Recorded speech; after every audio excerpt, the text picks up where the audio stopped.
श्री गणेशाय नमः। कृष्णाय वासुदेवाय हरिये परमात्मने प्रणत क्लेश विनाशाय श्री कृष्णाय वयं नमः। बोलो श्री कृष्ण चंद्र भगवान की जय। अष्टावक्र गीता 19वां प्रकरण।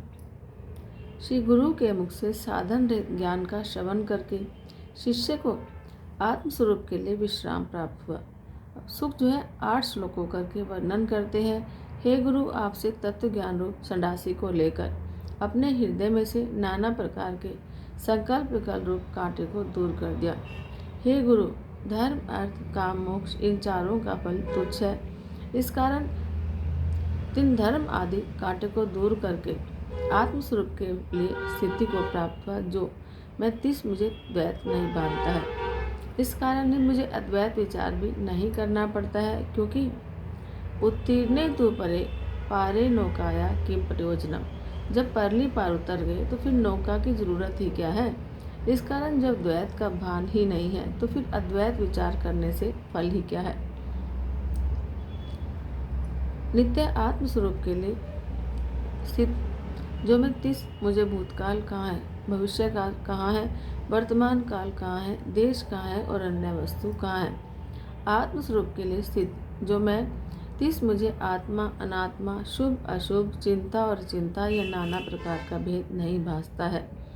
आत्मस्वरूप के विषय स्थित जो मैं तिस मेरी स्वप्न अवस्था नहीं होती, सुषुप्ति अवस्था नहीं है, जागृत अवस्था नहीं है, क्योंकि ये तीनों अवस्था बुद्धि की है, आत्मा की नहीं है।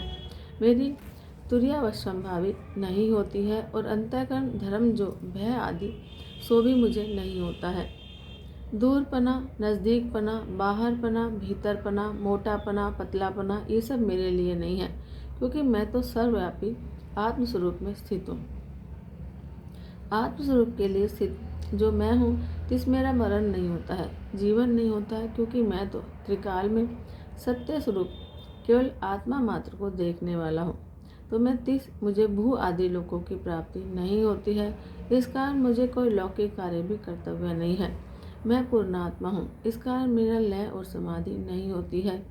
आत्मा के लिए विश्राम को प्राप्त हुआ जो मैं तिस मुझे धर्म अर्थ काम रूप त्रिवर्ग की चर्चा से कुछ प्रयोजन नहीं है, योग की चर्चा करके कुछ प्रयोजन नहीं है और ज्ञान की चर्चा करने से भी कोई प्रयोजन नहीं है। अब 19वां प्रकरण समाप्त होता है। 20वां प्रकरण पूर्ण वर्णन की हुई आत्मस्थिति जिसकी हो जाए उस जीवन मुक्ति दशा का इस प्रकरण में 14 श्लोकों करके वर्णन करते हैं कि हे गुरु, मैं संपूर्ण उपाधि रहित हूँ। इस कारण मेरे विषय पंच महाभूत और देह और इंद्रिय तथा मन नहीं है, क्योंकि मैं चैतन्य स्वरूप हूँ। इसी प्रकार शून्यपना और निराशापना भी नहीं है। शास्त्र अभ्यास करना, आत्मज्ञान का विचार करना, मन को जीतना, मन में तृप्ति रखना और तृष्णा को दूर करना, यह कोई भी मुझ में नहीं है, क्योंकि मैं इंद्रिय रहित हूँ। अहंकार रहित जो मैं हूँ इस मेरे विद्या अविद्या, मैं हूँ, मेरा है, यह इत्यादि अभिमान के धर्म नहीं है और वस्तु का ज्ञान मेरे विषय नहीं है और बंध मोक्ष मेरे नहीं होते हैं और मेरा रूप भी नहीं है, क्योंकि मैं सिर्फ चैतन्य मात्र हूँ। सर्वदा निर्विशेष स्वरूप जो मैं तिस मेरे प्रधान प्रारब्ध कर्म नहीं होता है और जीवन मुक्ति अवस्था तथा विधेय मुक्ति भी नहीं है, क्योंकि मैं सर्वधर्म रहित हूँ। मैं सदा स्वभाव रहित हूँ। इस कारण मेरे विषय कर्तापना नहीं है, भोक्तापना नहीं है और विषय का वृत्त चैतन्य रूप फल नहीं है। आत्मरूप अद्वैत स्वरूप के होने पर न लोक है, न मोक्ष की इच्छा करने वाला हूँ, न योगी हूँ, न ज्ञानी हूँ, न बंधन है, न मुक्ति है। आत्मरूप अद्वैत स्वरूप के होने पर न सृष्टि है, न कार्य है, न साधन है, न सिद्धि है, क्योंकि मैं सर्वधर्मों से रहित हूँ। आत्मा उपाधि रहित है। इस आत्मा के विषय परमात्मा, प्रमाण और प्रमेय ये तीनों नहीं है और कुछ है अथवा कुछ नहीं है ऐसी कल्पना भी नहीं है। मैं सदा निर्विकार आत्मस्वरूप हूँ। इस कारण मेरे विषय विक्षेप और एकाग्रता, ज्ञानीपना, मूढ़ता, हर्ष और विषाद ये विकार नहीं है। मैं सदा संकल्प विकल्प रहित आत्मस्वरूप हूँ। इस कारण मेरे विषय व्यवहार अवस्था नहीं है, परमार्थ अवस्था नहीं है और सुख नहीं है और दुख भी नहीं है। मैं सदा शुद्ध उपाधि रहित आत्मस्वरूप हूँ। इस कारण मेरे विषय माया नहीं है, संसार नहीं है, प्रीति नहीं है, वैराग्य नहीं है, जीव भाव नहीं है और ब्रह्म भाव भी नहीं है। आत्मस्वरूप जो मैं हूँ, इस मेरे विषय प्रवृत्ति नहीं है, मुक्ति नहीं है और बंधन भी नहीं है। उपाधि शून्य नित्यानंद स्वरूप जो मैं हूँ, इस मेरे अर्थ उपदेश नहीं है, शास्त्र नहीं है, शिष्य नहीं है, गुरु नहीं है और परम पुरुषार्थ जो मोक्ष सो भी नहीं है। मैं आत्मस्वरूप हूँ। इस कारण मेरे विषय अस्थिपना नहीं है, नास्तिपना नहीं है, एकपना नहीं है, द्वैतपना नहीं है। इस प्रकार कल्पित पदार्थों की वार्ता करोड़ों वर्ष पर्यंत कहूँ तब भी हार नहीं मिल सकता। इस कारण से कहता हूँ कि मेरे विषय किसी कल्पना का भी आभास नहीं होता है, क्योंकि मैं एक रस चेतन स्वरूप हूँ। अब 20वां प्रकरण समाप्त होता है। अब 21वां प्रकरण। अब ग्रंथकर्ता ने इस प्रकरण में ग्रंथ की श्लोक संख्या और विषय दिखाए हैं।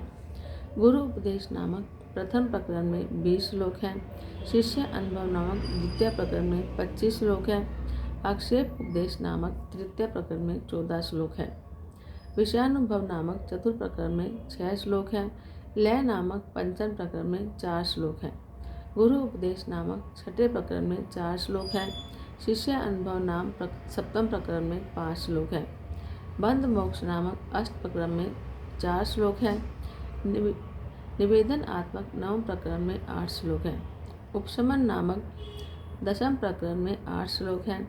ज्ञान अष्टक नामक एकादश प्रकरण में 8 श्लोक हैं। एवमेव अष्टक नामक द्वादश प्रकरण में 8 श्लोक हैं। यथा सुख नामक त्रयोदश प्रकरण में 4 श्लोक हैं। शांति चतुष नामक चतुर्दश प्रकरण में 4 श्लोक हैं। तत्वोपदेश नामक पंचदश प्रकरण में 20 श्लोक हैं। ज्ञानोपदेश नामक षोडश प्रकरण में 10 श्लोक हैं। तत्व स्वरूप नामक सप्तदश प्रकरण में 20 श्लोक हैं। शम नामक अष्टादश प्रकरण में 100 श्लोक हैं। आत्मविश्रांति नामक 19वें प्रकरण में 8 श्लोक हैं। जीवन मुक्ति नामक विसंतिक प्रकरण में 14 श्लोक हैं और संख्याक्रम विज्ञान नामक एक विसंतिक प्रकरण में 6 श्लोक हैं और संपूर्ण ग्रंथ में 21 प्रकरण और 303 श्लोक हैं। इस प्रकार अवधूत का अनुभव रूप जो अष्टावक्र गीता है उसके श्लोकों की संख्या का क्रम कहा। यद्यपि अंत के श्लोक के से 303 श्लोक है, परंतु दशम पुरुष के समान यह श्लोक अपने को ग्रहण कर अन्य श्लोकों की गणना करता है।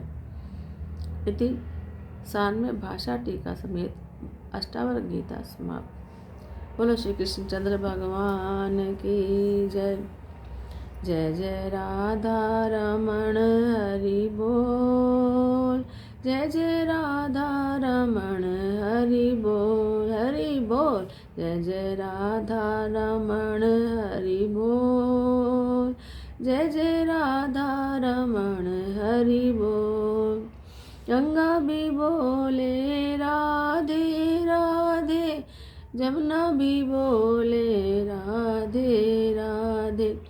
गंगा भी बोले राधे राधे, जमुना भी बोले राधे राधे। जय जय राधा रमण हरि बोल।